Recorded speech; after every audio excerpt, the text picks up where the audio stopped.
Alright, we're gonna do something a bit more informal and laid back today, because there was some spicy stuff dropped in the last 24 hours that has the internet abuzz, and I wouldn't be doing my due diligence if I didn't address it.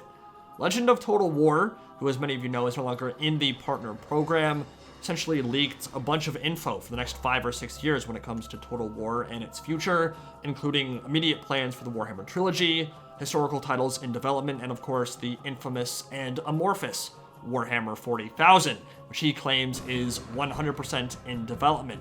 It is going to happen, or at least that's the current plan. Of course, this stuff is well outside the purview of NDA anyway. Creative Assembly has never told us about any of these games, and as a rule, do not make habit of spilling internal roadmaps for the next decade or so. They don't want to tell us stuff that far in advance, obviously because those kinds of secrets can leak, and for a myriad of other reasons. What Legend said in his video is that a World War I historical game is in development, that it's being constructed on a new engine in concert with a Warhammer 40k game, one that is very likely to follow the same trilogy format as Warhammer Fantasy. Essentially, they're making use of similar tech, similar sets of new features and gameplay implementations, and they're being built using the tools this new engine will provide.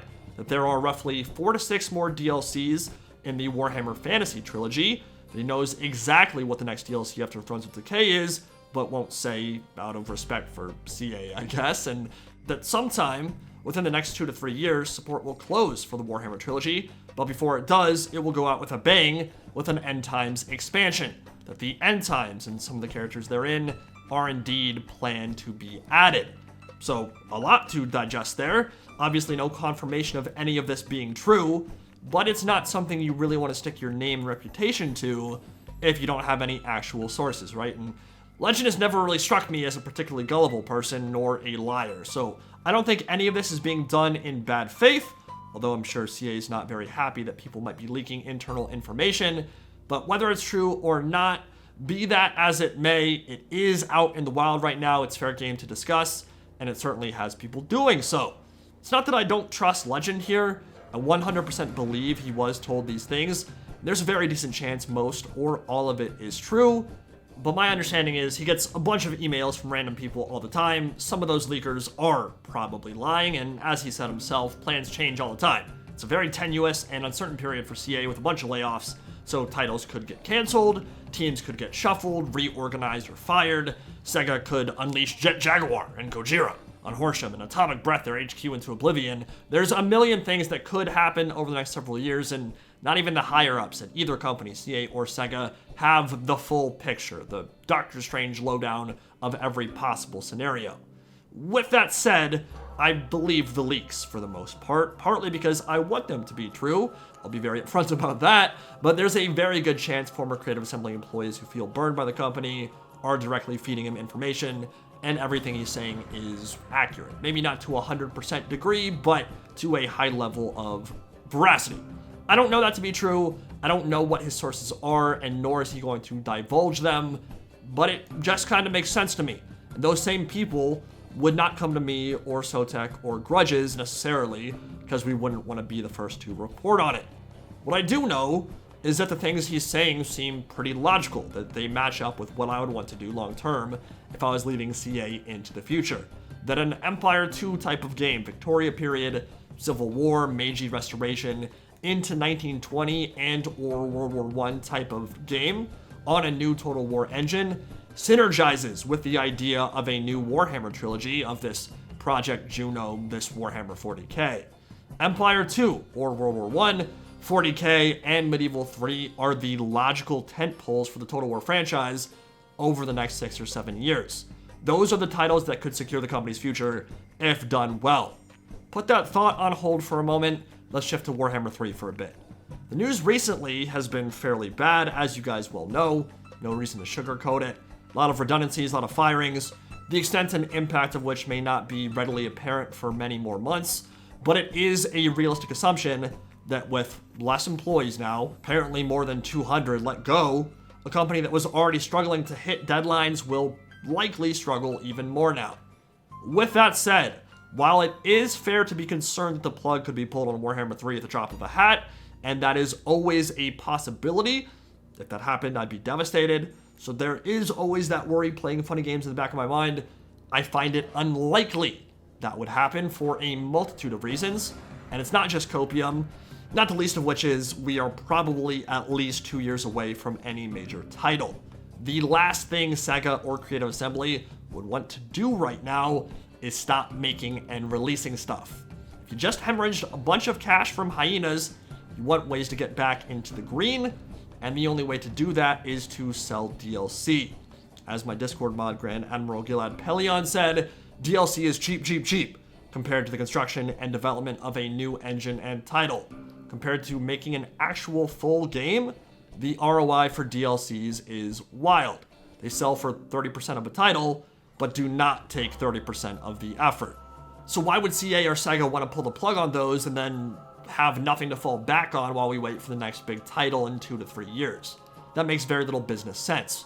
So unless Thrones of Decay, and maybe the next one, absolutely crater and bomb and start losing them even more money, they will probably look to continue making them, for the near future at least, which is a good thing if you like the Warhammer series and want to see it continue to be supported.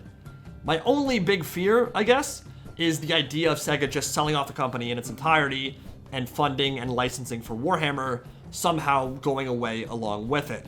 I will not pretend to know how likely that is. I will not pretend to know how the licensing for Fantasy or 40k works, whether it's an agreement between CA and Games Workshop or Sega and Games Workshop, whether they could retain or reacquire the license if Sega were to yeet CA into the sun, or how CA's financial backing would look if Sega cut ties, whether there are other publishers even champing at the bit to buy them up if what happened to Relic recently happened to Horsham. You would think so. CA obviously has the potential to be massively profitable, so I imagine other publishers would want to financially back CA if they parted ways with Sega, but I don't know that to be true, nor do I know the intricacies of everything involved on the business side, on the back end, or how that would all impact their development cycle and schedule. So instead, let's just talk about what Legend said and what I think it means. If what he said is correct, there are roughly 4 to 6 more DLCs planned for the trilogy after Thrones, and it will all conclude with an End Times expansion. That cycle would take about 2 or 3 years, which puts us in line with when the next historical or 40k title could potentially be ready.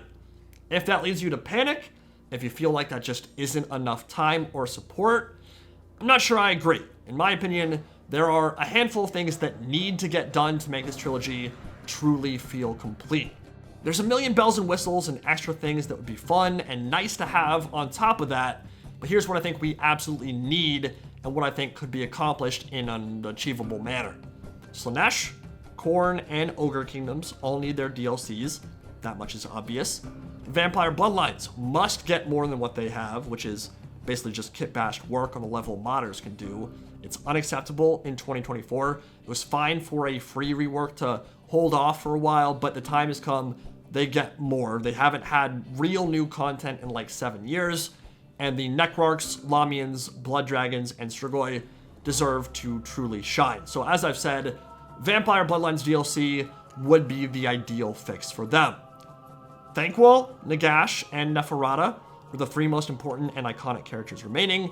They all need to be in. Sprinkle them around how you see fit, wherever you see fit, and arguably, because of the emphasis on Cathay and fleshing out that part of the world in Game 3, Monkey King and Lead Out of the Fire Dragon probably are included in that necessity section. Include the End Times that we now suspect is coming, the resurrection and ascendancy of Nagash, the struggle for the Phoenix Throne and Malekith the Eternity King, Storm Fiends and Vermin Lords rising up from the Under Empire with Thankwall as that unifying leader of the Vermintide, and of course the Glotkin, Putrid Blight Kings, and Pox Magus, and that all seems achievable in 4 to 6 DLCs. I think that is a realistic and reasonable ending point for the series if and when all those things are included. I would be fine with that, maybe even happy with it ending there. As Legend said, that will be a bittersweet moment. It'll be a cool moment, but bittersweet when all that's said and done. If they can hit those key points, then conclude with an end time scenario that Order can actually win, where they can avert the cataclysm. That's an important caveat. If there's time and space for more, Midland and the Cult of Ulrich is realistic and possible, can likely fit in alongside one of those Lord packs. Dogs of War and Southern Realms may be a little bit less likely as it's a full race, but still very much possible. Ind, Koresh, Snakemen, Tigermen, all that stuff may now be outside the purview of CA's vision and time frame. I won't say it's impossible, but it's certainly not on the level of other stuff. I'd say improbable is the best we're going to get unless things change. Moving back to World War I, historical titles, and 40k topics now. I do believe Medieval 3 is in the long-term plans at CA, but the timing for it is much more up in the air. I'd love to see it come before all this other stuff, but it was not mentioned in the leaks, so for now, it's possible it comes after. We'll operate under that assumption. And that may be a logical choice if indeed Empire 2 or World War I, whatever title we want to use there, is the main historical focus right now. And that's a big question. There have been conflicting reports whether it will be a strictly World War I title or a more all-encompassing vision with the Victorian Age concluding with the Great War.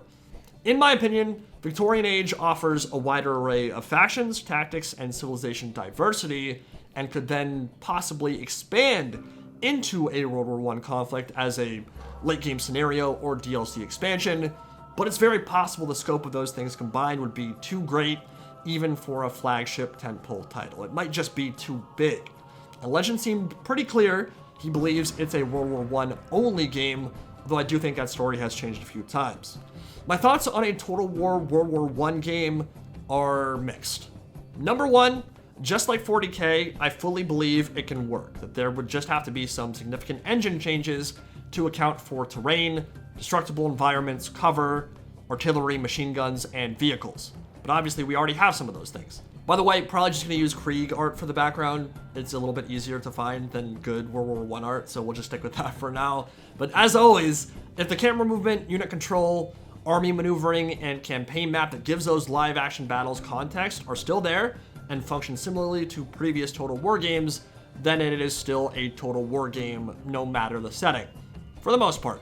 Obviously, there are some conflicts that are better than others, some that would not work as well for TW as others, but very few time periods I can think of that would not work at all.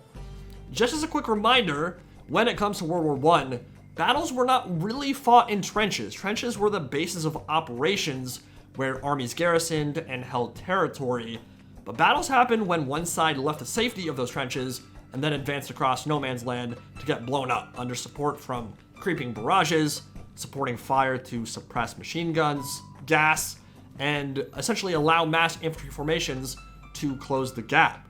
Typically, it would lead to disgusting massacres and a truly hellish environment. I truly cannot think of a conflict in world history that I would want to be a part of less than World War I.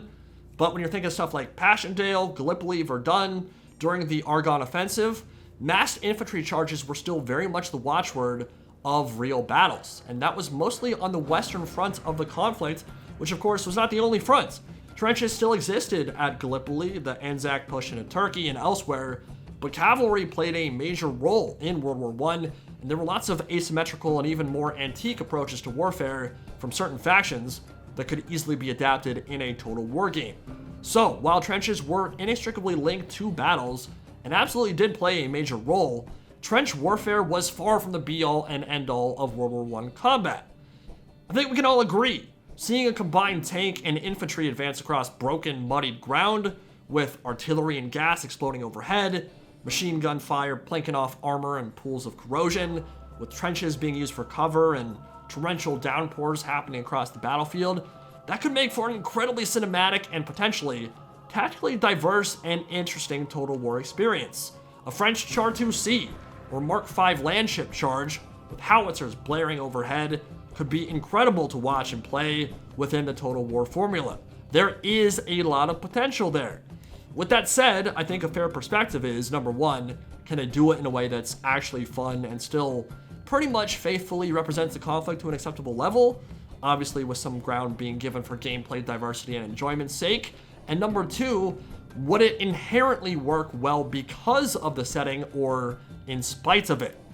And I think a lot of people would argue that the setting is simply not the best for a Total War game, that it wouldn't do the series any favors in a franchise that has traditionally been focused on formation and melee combat. Those are fair questions. I contend the reason this is being chosen as a historical title, again, if the rumors are true, is because it shares so much synergy and framework and requires so much of the same tech that 40k will require. Which isn't to say it's being treated as an afterthought, far from it, just that it's an intelligent allocation of resources to develop them in tandem. Which brings us to 40k. No confirmation yet, but feelings of vindication are still welling up within me. As many of you know, I have been quite the proponent and supporter of this idea for 5+ years. I have a whole playlist of videos dedicated to it, where we talk for hours about how it could and should work in a series that isn't technically finished and may never be in the capacity that I originally envisioned, but that's mostly because the format of scripted 90-minute videos is maybe a bit of a fossil of the past. It's just easier to break that down into chunks, into separate videos that are maybe a bit more digestible, and certainly less punishing if for some reason the video doesn't do well.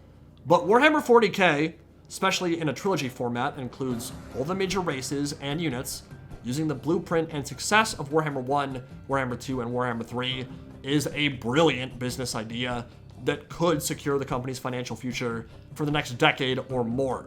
It is incredibly ambitious, it will be incredibly challenging, and it is entirely possible it won't turn out as well as you would like it to, but it is a natural extension of what has already been achieved, and it is a natural extension of the license and relationships that CA have fostered with Games Workshop. Essentially, it's a license to print money, and if it's done well, it will blow every single previous Total War game sales out of the water by an order of magnitude.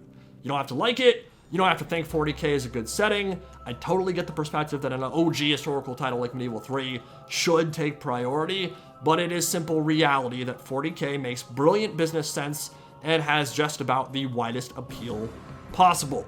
It is a much more popular setting than Warhammer Fantasy ever was, and it could bring in hundreds of thousands, if not a million, new customers. I've gone into in-depth detail on how I think it could be implemented. Be sure to check out that Total War Warhammer 40k playlist. But yeah, a Milky Way galaxy campaign map with a similar provincial and regional split based on planets, systems, sectors, and segmentums, a trilogy with DLC, free LC, Lord Packs, rivalries, and a different cast of factions on launch of games 1, 2, and 3 that all combine to form a massive, cohesive, interconnected galactic map, battlefields that combine massed infantry tactics and formations with elements of cover, and maybe some squad-based tactics thrown in, with huge emphasis on melee, vehicles, and abilities. All of it is possible on a new engine, and all of it could make for an incredible Total War experience that still feels like Total War.